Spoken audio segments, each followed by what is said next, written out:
Morning viewers, here I am presenting one topic, cost of capital of financial management subject. Very important topic in financial management and very useful for investment decision and your capital structure decision, for taking dividend policy decision, for taking working capital. This cost of capital is very important. The meaning is on your screen. The cost of capital is the minimum rate of return a firm must earn on its investment in order to satisfy the expectation of investor who provides the funds to the firm. Here, expectation of investors.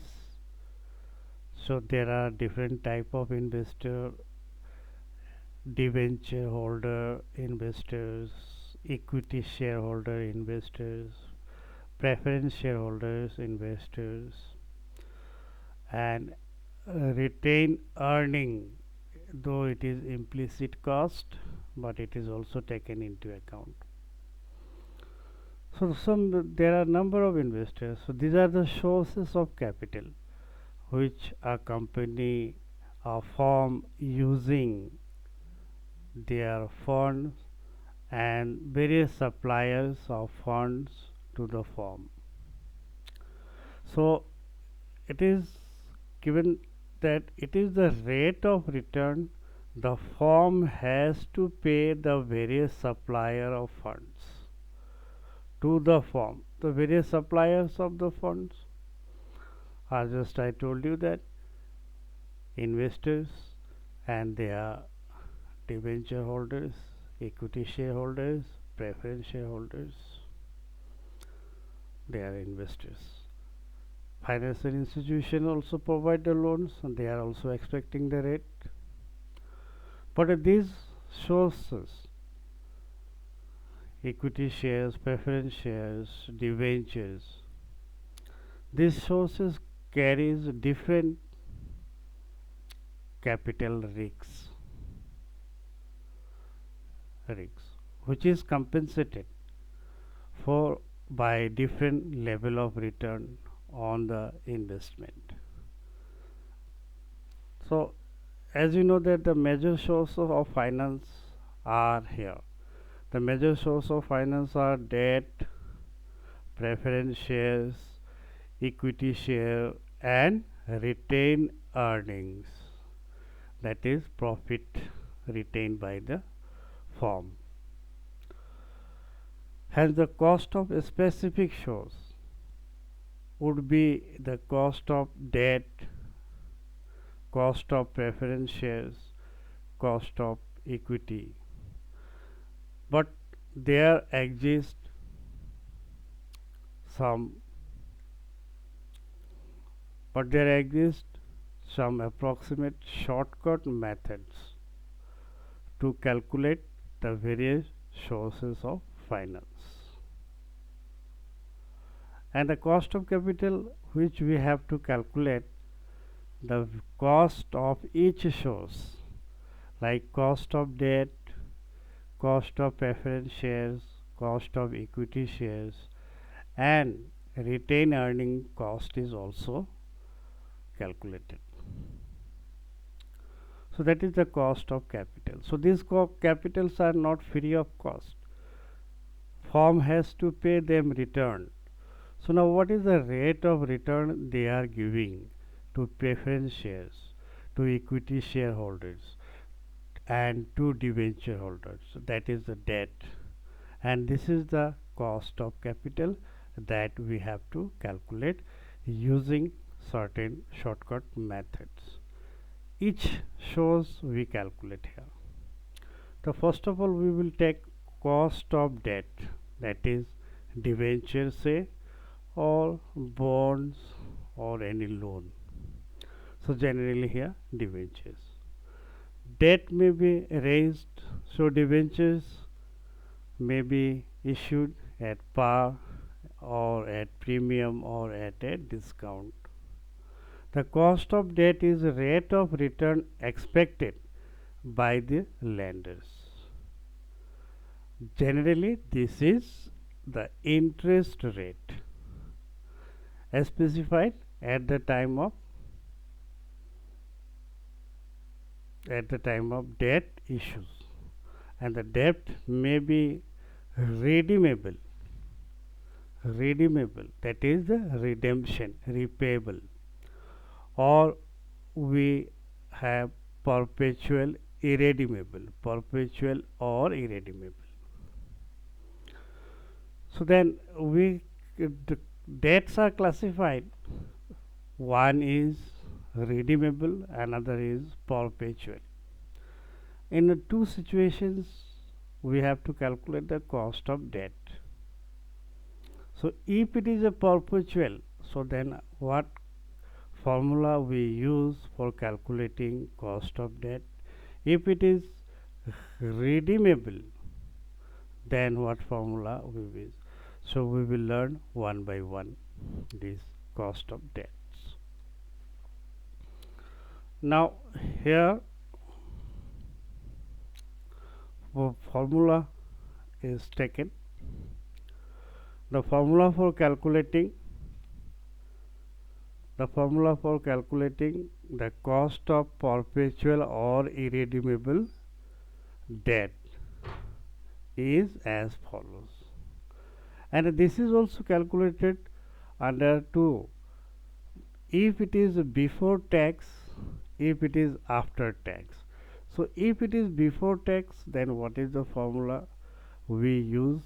If it is after tax, then what is the formula? Slightly different there regarding rate of tax. This is the difference. It is an after tax, 1 minus t. It is a tax, rate of tax applicable to firm, applicable to company. Now formula is I means interest. I stands for interest divided by net profits. So by issue of debentures, what is the net amount received by the company, or what is its market price? So we can take net profits or market price and multiply it by 100. So this is to be expressed in percentage. So here net profit, NP, net profits, MP, market price, T, tax rate given. Now based on this formula, here one simple numerical problem is taken. A limited issue rupees 5 lakh, 8% debentures at a premium of 10%. The tax rate applicable to the company is 40%. Compute cost of debenture before tax and after tax. So then above formula, I just explain you, this is the above formula.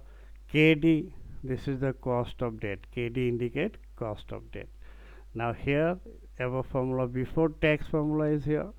Before tax KD, cost of debt. I by NP, since in this question market price is not given, so you take NP, net profit, into 100. So I, interest is calculated on this value, face value. This is the face value, not on after adding the premium value. On this face value, it means that the face value, original value of the debenture is rupees 5 lakh, and it is issued at 10% premium. So that means 5 lakh 10%, 50,000. This is the net profits. But while calculating interest, we have to calculate on this face value amount. Now see here, I by NP into 100, formula is repeated, set above formula. And now I is calculated, this is the face value of debentures, 5 lakh. So this is the mention, this is your rate of interest. 8% is given, rate of interest. This is the 8% rate of interest. So 5 lakhs 8%, it is 40,000. Then net proceeds we have to calculate. Net profit is this face value of debenture plus 10% premium. So face value of debenture is 5 lakh plus 10% of rupees 5 lakh. So it is 5 lakh plus 50,000. 5 lakh 50,000 is your total net profit. So now this, putting this value in formula here, I 40,000 and net profits 5 lakh 50,000 into 100. So 455 divided by 55. So when you calculate it, you will get this 7.272727. This is the 2727. So here I will show you in calculator. This 400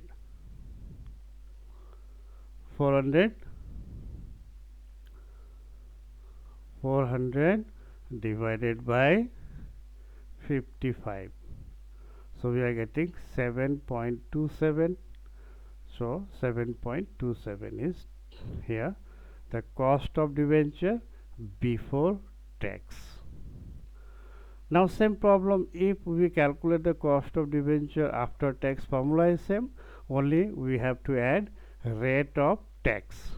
This is the rate of tax, 1 minus 0.4 into 100. Other things are remain same. There's I by NP into 1 minus, this is the 0.4 is the rate of tax, it is calculated here. 40% tax rate is applicable, so 40 by 100, and when we divide it, so is 0.4, and this 0.4 here, and you force this cancels, and here 1 minus 0.4 is 0.6 or 0.6, and into 100, so this 100. So when we multiply and divide by 55, so we will get 4.36%.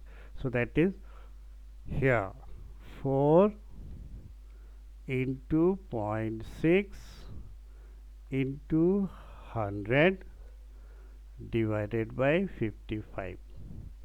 So result is 4.3636. So after decimal 2 house, 4.3636. This is your answers.